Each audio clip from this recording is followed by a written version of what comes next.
It's me! Hello, everyone, and welcome to episode 51 of this WCW 1998 playthrough using TEW 2016. I'm your host, Max Marvelous, here after a couple of weeks off, that trip to Vegas and back. It is now time for WCW. You know, we have kind of played it off for a couple of weeks now. We've had our break. But it's time. It's time to hop back in the saddle. And what a thunder we have for you. So let's get right into it. Here we go.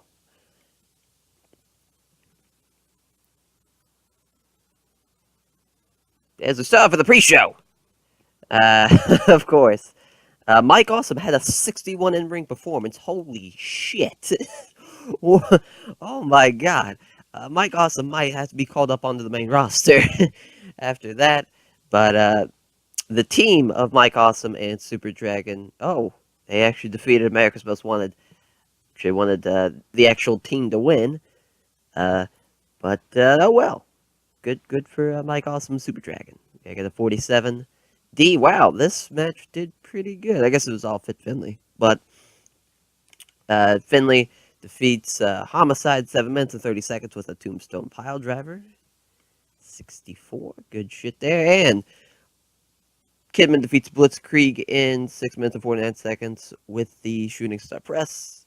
It's more of the 7-year itch, but that's alright. Name it that in this mod. And we start with our Thunder intro, of course, as always. Joined by Tony Schiavone, Mike Tenay, and Bobby the Brain Heenan. As, wow, starting off hot. As the tag champs, the Outsiders, cut an in-ring promo. Kind of talking about how, Spring Stampede, triangle tag match. We already took out one team, as Eddie Guerrero and Chavo Guerrero, and how they're not even worried about their new replacement, Juventud Guerrero, and how Harlem Heat is no threat to them. They even kind of, Scott's kind of says, we'd be lucky enough to even show up to Spring Stampede. I mean, there's no point. We're just going to win. But then they get interrupted by Harlem Heat as they jump the rails and slide in the ring and kind of jump side the Outsiders and lay the boots to them. I think that's the first time the Outsiders have actually gotten their ass kicked as an in-ring kind of segment. So there's that, 51 episodes in, and I'm sure that's probably the first time that's happened. They get to an 87, so that's solid there. Holy shit, that tag match did better than I thought. The team of Juventud Guerrero and Eddie Guerrero defeat La Parka and Jushin Liger when Eddie Guerrero defeated Liger, or pinned Liger with a frog splash, and La Parka was the weak link. Figured so. Wow, Hoovy did better than Liger. That's pretty awesome. And then we have a pre-match promo with the Ayatollah of Rock and Rolla, Chris Jericho, who cuts a promo on Wrath, saying, you might be big and muscular and bad and all that, but you don't have the wits of it. Jericho calls him a big dummy. And just actually, you know what? We're just gonna steal from 2016. He's got a list now, and Wrath's on it. As Jericho defeats Wrath in 8 minutes and 29 seconds with the Lion Tamer. Gets a 74 B-. Fuck yeah, I didn't think Wrath could have that good of a match, but thanks to Chris Jericho, he did. As Jericho advances in the TV title tournament. As then our next segment, we see Boogie Nights kind of barge into Bischoff's office, and Disco's kind of the head honcho of this of the Boogie Nights promo here, and he tells Eric, Eric, we need to get our hands on the Suicide Blondes and Sexton Hardcastle and Christian Cage, what can you do for us? And Bischoff goes, you know what, guys?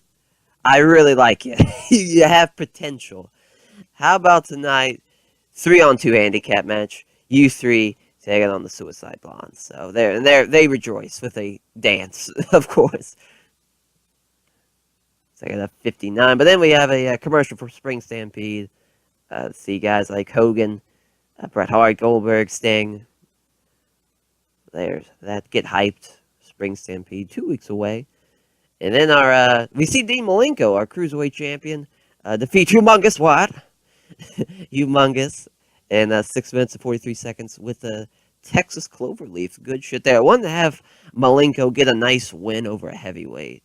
Because I kind of want to at least keep him a bit strong and kind of teasing that he can still move up away from the Cruiserweight division if he chooses to. And that got an 82. That's good shit there. And then, wow, this got a 71. Magnum Tokyo got a 35, so that's that. But the Boogie Knights do pick up the win in 9 minutes and 33 seconds with Disco Inferno hitting the last dance on Christian Cage for the win. Yeah, we're going to keep Magnum Tokyo away from matches probably from now on. Probably be for the best. Sexton Hardcastle, the 71, outperformed everybody. No surprise there. And Christian Cage got a 69 too, so good shit there. And then, continuing our best of 7 series between Chris Benoit and Diamond Dallas Page, DDP ties it up with 1-1 with the Diamond Cutter on Chris Benoit in 12 minutes and 30 seconds. Good shit there. And whoa, holy shit, this promo from Hogan and Eric Bischoff, as Hogan is kind of talking about Spring Stampede, how he's going to get the belt back, that his big gold belt is coming back around the waist of Hollywood Hogan. He drops the people here at the Freedom Hall here in Kentucky are going to bow down and worship the ground Hollywood walks on once again. And Bischoff kind of chimes in with how, Sting and that, Bret Hart kind of teases that Bret might even be screwed out of a championship once again.